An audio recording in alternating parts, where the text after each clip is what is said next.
Good morning, everybody, or at least it's morning as of the time of this recording. It's 9 a.m. Sunday morning, April 10th. I recognize it's been a while since any activity has gone on in the blog aside from the last post.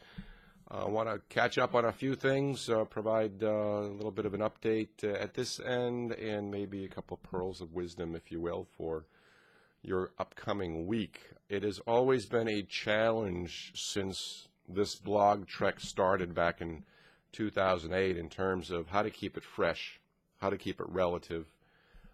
Many of you know that several times I actually got to the point of saying, well, that's pretty much it. That's all I can do. That's all I can say.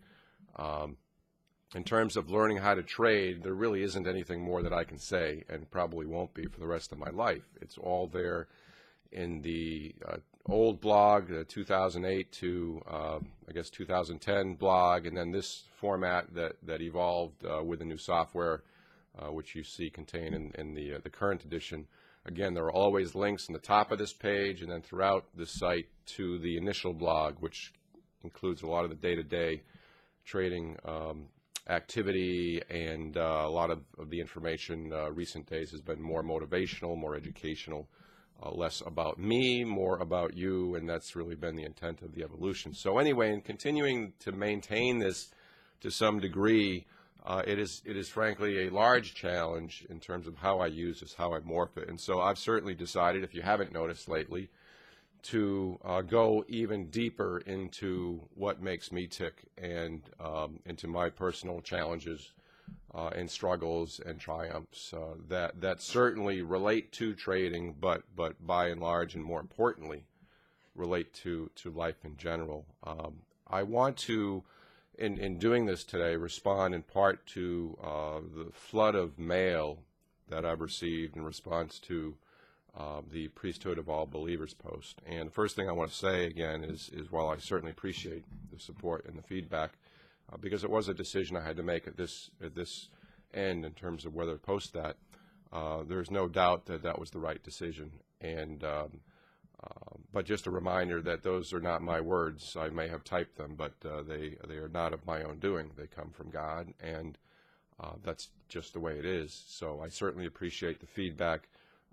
Got an email from one individual that was needing to give a talk on this in the not-too-distant future, and seemed pretty petrified to do so. And he Googled the topic, and I guess this is now coming up in the top few on the list. So it certainly seems that was the right decision, and hopefully for those of you who are new to the site, gives you a little bit more insight in terms of what I believe in and what makes me tick.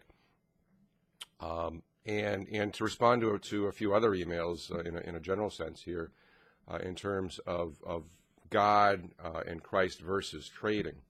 Now, I'm going to try to find a link and put that in the text of this post too. A very good discussion we had in the comments section some time ago on Christians as traders, and you know, the fact that it's a zero-sum game. What happens when you win, someone else loses, and we talked a lot about that. So I'm going to provide that link again, and I won't regurgitate it at this point again. But suffice it to say that you know, I certainly not only believe but know that you cannot separate the two.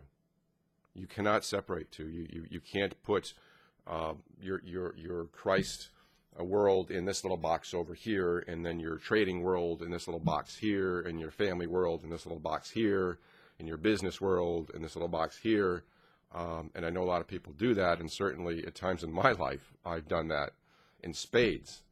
But as I've hopefully grown a little bit wiser, I realized that it's one box, and you can't separate them. They're inseparable. And so for those of you that wonder why I introduce or talk about Christ in terms of my own trading and how Christ would feel about it, that's exactly what he wants. That's exactly how it should be done. You cannot separate these little things into partitions. So as has really been the case from day one in this blog when I started it, as well as going back to the, well, over a decade ago, and the lead into the last post where I talk about my early trading struggles, you know, they really have always been together, and certainly together more times than, or together more times than not, and I've strayed from that at times, but the intent has always been that this is it. It's one thing. So for those of you who wonder why I introduce that into my trading, if this is a trading blog site or if I'm talking about trading and I want to be fair to other people's beliefs and not infringe on them, they are inseparable. That is a fact, and they are always inseparable in one's life. And the fact that God and Christ reflect the truth in this world and in this universe, there is no doubt, absolutely no doubt, and I've talked about this before. People want to question that, fine, but you're wrong.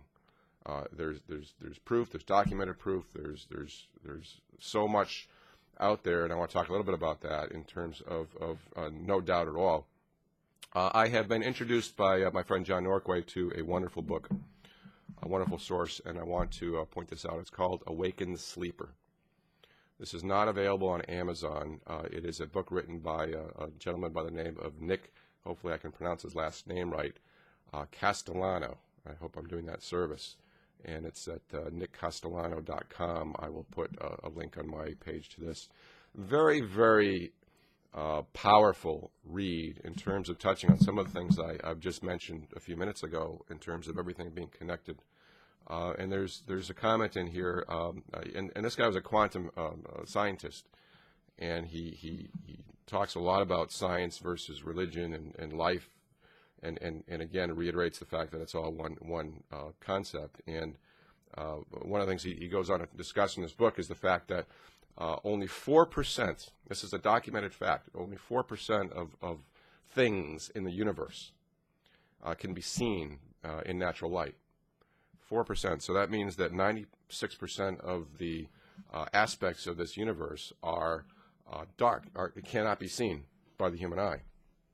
And so we here as humans are trying to make decisions too often on 4% of really what is out there. And it's certainly powerful. It goes on to talk about the intellectuals in this world and how they get it wrong because they only make decisions based on what they can see, feel, touch. And I even look at my trading career in terms of why can some people tap into market turns? Why can some people tap into market cycles and ride them? Why can you be in these performance zones that I was in and have continued to be in from time to time? It's the fact that you can project what is unseen. You can look into the vast majority of what is placed in this life, which is 96% or 94%, 96%. So that's just what's out there. It's up to us to use what God has given us to tap into that which we can't see. Now, this may sound real far out for some of you, especially younger folks who haven't yet been through life and seen the power of what is unseen. But it is so very true, and I've found that throughout my life, throughout my trading career, throughout my business career, throughout my personal life, and all that.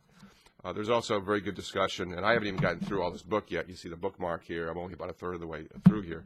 But there's talk about science versus religion in terms of there being a difference. And when you think about it, when the world was first created, there was no difference. What people did is they started using science as a way to understand how things worked on this earth and how God did things. So they used science to help explain. And what happened is over time is there was a shift. So that you had some people looking at the science box and some people looking at the spiritual box, and again viewing them separately. When in essence they're one, they're the same. Science was initially intended to document and understand that which we were able to see, even if it was only 4%. And so, but what's happened over time is there's been a split. So. Just fascinating reading. It's called Awakens Sleeper. John refers to this as perhaps the most powerful book outside the Bible he's ever read. I certainly am not endorsing a particular business or income stream for anybody when I do this, just as I've done with the Dow Poker and Golf is Not a Game of Perfect and some of the other books that I've talked about.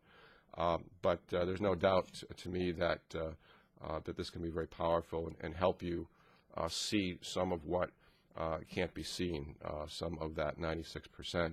I've seen certainly in my days, months, years as a trader and as an educator and as seeing emails come in and comments come in, and even a couple of posts ago where I talked about ye of little faith. And what happens in this world is that so many people are caught up on trying to again, see, feel, touch, that which their limited senses can see and can detect.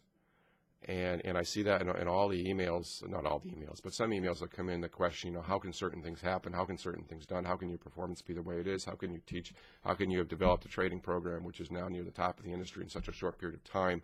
And again, it's none of my doing. It's the power that is given all of us on this planet, and we have not only the ability to do those things, but the obligation to do those things, lest we leave this world not leaving everything out on the court. And I just can't tell you how significant it is, and how, again, faith and belief and all of which makes up this earth, again, blends with my trading and my teaching and my life. And again, as I now hit my 50s and my eyes are being opened even wider to some of this connectivity, again, the fact that this is all one box, the more that I'm going to try to demonstrate it, and the more that I am going to talk about it.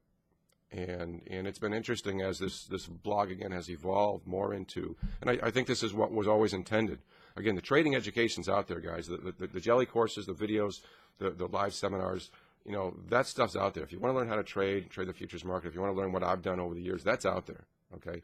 You've got now going on 3 years of blogging, largely on a daily basis, although I know it's dropped off lately, in terms of what's there, the content that's there. And so that will remain available. There's not much else I can do aside from continue to tell you, why maybe some of the things happen that they happen.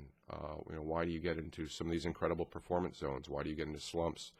And the importance and the incredible required integration of what you see, what we see in this planet, the 4% of what we see versus the vast majority which exists, which we can't.